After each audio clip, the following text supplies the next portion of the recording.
किसी गांव में टूनी चिड़िया और पति कालू कौवा और उसकी सास मीनू कौवी के साथ रहती थी। टूनी की पति और टूनी की सास दोनों टूनी से बिल्कुल पसंद नहीं करते थे, पता नहीं क्यों। बेचारी टूनी भी गर्भवती हो चुकी थी और ये दोनों चाहते थे कि हमारे घर लड़का ही आए, ना कि लड़की पैदा हो। बेचारी टूनी उदास होकर वहाँ से चली जाती है और उसकी सास अपने बेटे से कहती है, अरे कालू बेटा, तूने टूनी की जांच करवाई या नहीं? मैं नहीं चाहती कि हमारे घर में कोई लड़की आए, मुझे तो बस अपना पोता चाहिए, याद रखना। माँ तो बिल्कुल सही कह रही है, ऐसा ही करते हैं। बेटा हम दोनों एक काम करते हैं, आज टूनी को डॉक्टर के पास लेकर चलते हैं। डॉक्टर उसका चेकअप करके बता देगा कि उसके गर्भ में लड़का है या लड़की है। वे दोनों लालची टूनी को जबरदस्ती डॉक्टर के पास लेकर आते हैं तो कालू कौवा डॉक्टर से कहता है, अरे ओ डॉक्टर साहब, मेरी पत्नी गर्भवती है, मुझे ये जांच करवाना है कि इसके गर्भ में लड़का है या लड़की है। अरे नहीं पागलों जैसा क्यों बातें कर रहे हो? क्या तुम्हें पता नहीं ये गैर कानूनी है? मैं ये काम नहीं कर सकता, कहीं और ले जाओ इसे। सुन डॉक्टर, इज्जत से बोल रहा हूँ, तू मेरी बात मान ले वरना ठीक नहीं होगा। मैं तुझे यही जान से मार दूंगा और तेरा यह दुकान भी तोड़ दूंगा। इसीलिए जल्दी से चेकअप करके बता कि इसके गर्भ में लड़का है या लड़की है। कालू कौवा डॉक्टर को डरा धमकाकर चेकअप करवा लेता है। डॉक्टर टुनटुनी की जांच करता है तो उसे बहुत आश्चर्यचकित होता है और डॉक्टर कहता है, क्या ये भला कैसे हो सकता है? मैंने तो भला आज तक ऐसा केस नहीं देखा, ये कैसे मुमकिन है? अरे ओ डॉक्टर, मुझे भी कुछ बताओगे या खुद में ही बड़बड़ाते रहोगे? क्या इसके घर में मेरा ही बेटा है ना? नहीं, इनके घर में कोई लड़का नहीं है। मैं आपको मुबारकबाद देता हूँ क्योंकि इनके घर में एक नहीं 12 बेटियां हैं। क्या बकवास कर रहे हो डॉक्टर? ऐसा कैसे हो सकता है? खैर जो भी है, तुम इन सभी बच्चों को मार दो, हमें ये अपने घर में नहीं चाहिए। इतनी सारी मुसीबत हमें नहीं चाहिए। नहीं मोनी जी, मुझे माफ करना। देखो पहले ही मैं एक पाप कर चुका हूँ, अब कोई पाप नहीं करूँगा। बेहतर होगा कि तुम तीनों यहाँ से चले जाओ वरना मैं पुलिस को बुला दूंगा तो सही नहीं होगा। बेचारी टूनी कौवा रोते हुए उदास होते हुए अपने घर आ जाती है। इधर मोनी चिड़िया अपने बेटे से कहती है, अरे कालू बेटा, मेरा तो सर चकरा रहा है डॉक्टर की बातें सुनकर। मुझे तो समझ में नहीं आ रहा है, अगर एक बेटी भी होती तो भी हम उसे नहीं रखते और यहाँ तो टूनी की 12 बेटियां होने वाली है। बेटा मैं ये हरगिज नहीं होने दूंगी। टूनी को अब मैं अपने घर नहीं रखूंगी। मैं नहीं चाहती कि वो 12 लड़कियां तेरे सर का बोझ बन जाए और तू जीना ही भूल जाएगा। बेटा तू तो उनके लिए दहेज ही इकट्ठा करते जीवन भर रह जाएगा। माँ मुझे तो मन कर रहा है तेरी आरती उतारूं, तू मेरे बारे में कितना सोचती है। हाँ माँ, तुम सही कह रही हो। तो मैंने कब कह दिया कि मैं उसे रखूंगा?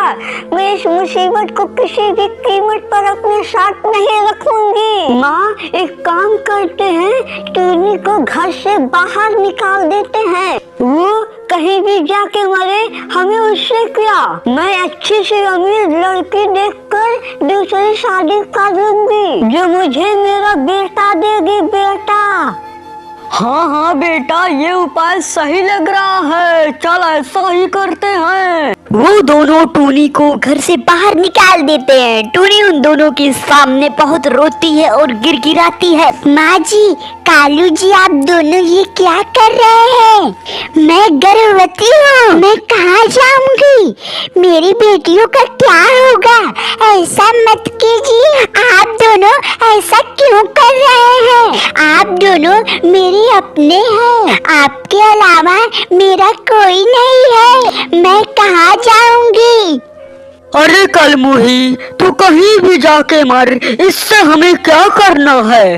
हमने तो तुझसे पहले ही कहा था हमें लड़का चाहिए, लेकिन नहीं, तू तो हमें बारह बारह लड़कियां देने वाली है। माँ जी, मैं मानती हूँ मेरे 12 बेटियां होने वाली है, लेकिन इसमें मेरा क्या कसूर है? यह मेरी मर्जी तो नहीं है, ये तो भगवान की मर्जी है। आप लोगों को तो खुश होना चाहिए कि 12 लक्ष्मियां मिल रही हैं। अरे भाड़ में गई तेरी 12 लक्ष्मियां, तू उसे अपने पास ही रख, हमें नहीं चाहिए। चल भाग यहाँ से और दोबारा अपने शकल मत दिखाना।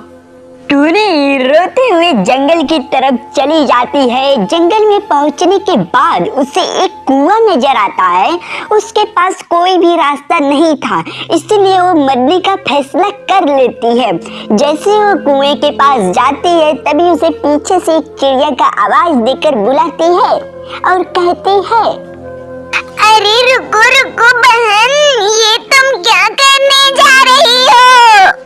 इस चिड़िया का नाम पिंकी है। अरे बहन, ये तुम क्या करने जा रही थी? तुम अपनी जान भला क्यों देना चाहती हो?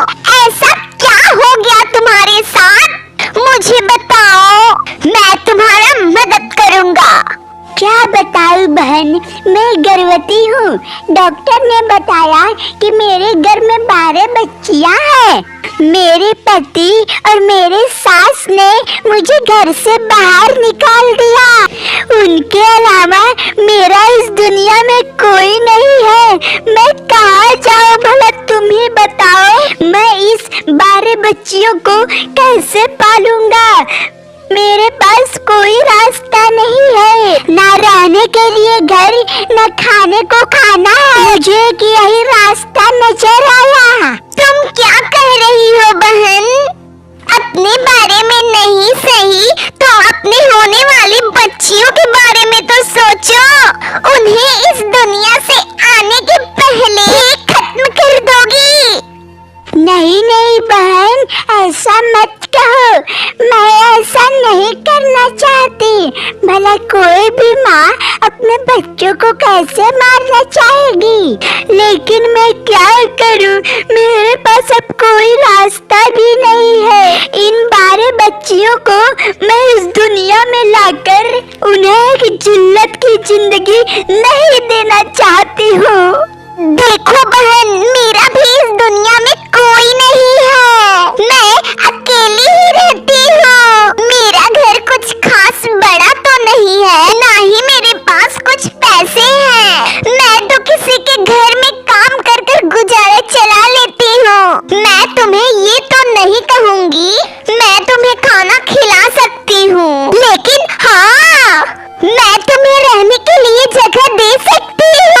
और तुम चाहो तो किसी के घर काम पर लगवा दूंगी। चलो मेरे साथ ही रहना। पिंकी चिड़िया टूनी चिड़िया को अपने घर लेकर जाती है और कहती है, बस बहन, जो है सब यही है। माफ करना, मेरे पास यही टूटा फूटा घर है, इसी में मैं रहती हूँ। नहीं नहीं बहन, तुमने तो मुझे रहने के लिए जगह दी है। तुम ऐसा क्यों बोल रही हो? तुम तो मेरे लिए भगवान के समान हो। और रही बात इस घर की, तो ये घर मेरे लिए बिल्कुल महल की तरह है। मेरे लिए ये महल ही है। बहन, मैं ये तुम्हारा एहसान कभी नहीं भूलूंगा। बहन, मैं सोच रही थी कि तुम घर पर ही रहो। तुम अभी गर्भवती हो, तुम्हारे लिए काम करना सही नहीं होगा। मैं जितना भी कमाऊंगी हम दोनों खा लेंगे।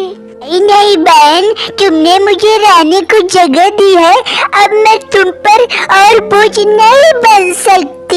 मुझे कहीं पर काम लगवा दो, मैं काम कर लूंगी। तुम फिक्र मत करो, मुझे कुछ नहीं होगा। मैं काम करना उतना ही पैसे कमा लूंगी कि मैं अपना और अपने बच्चियों का गुजारा कर सकूं। ठीक है बहन, तुम इतना कह रही हो तो चलो, मैं तुम्हें काम पिंकी चिड़िया टूनी को जंगल वन की सबसे अमीर चिड़िया गोली कबूतरी के घर ले जाती है, जो अपने बेटे बंटी कबूतर के साथ रहती थी। लेकिन ये मेरी सहेली है, इसका नाम टूनी है, ये काम ढूंढ रही है, क्या आप इसे काम दे सकती हैं? पिंकी, क्यों नहीं? वैसे भी काम करने वालों की कमी हो गई है, मुझे ज्यादा कुछ नहीं चाहिए, मुझे बस ऐसी काम वाली चाहिए जो मेरा ख्याल रखे। हाँ मालकिन, ये आपकी ख्याल रख लेगी। ये गर्भवती है और इसके पति और सास ने मिलकर इसे घर से निकाल दिया, इसीलिए इसे काम की जरूरत है।